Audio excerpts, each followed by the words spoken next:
How do music stems elevate your video edits? What? What is a music stem, Javier? So glad you asked that on-topic question, Javier Memoji. Think of audio stems as a way to separate out your full music mix into groups of similar sound sources. For example, let's say I love everything about the music in the background except this melodic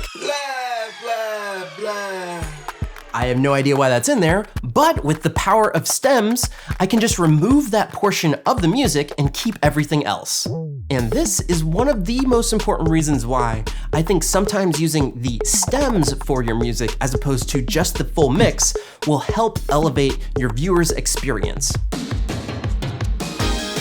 Let's face it, if I put a song in the background that has somebody singing, that's gonna be competing for your attention on top of my voiceover or dialogue on camera.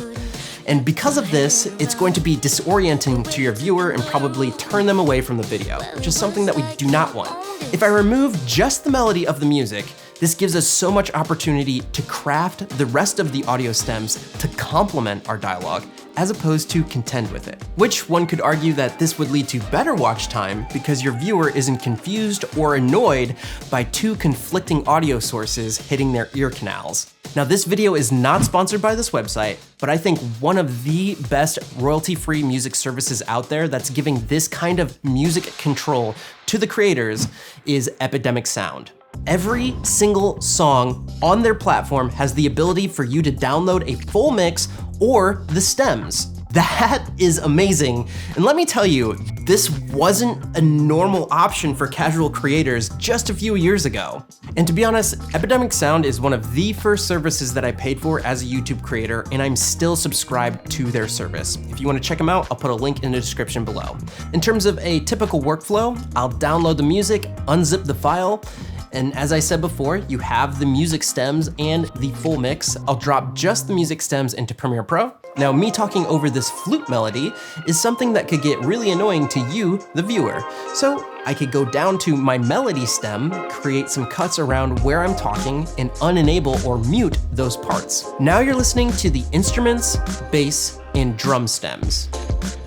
Better yet, maybe you just want to listen to the bass and drums. Or maybe just the drums.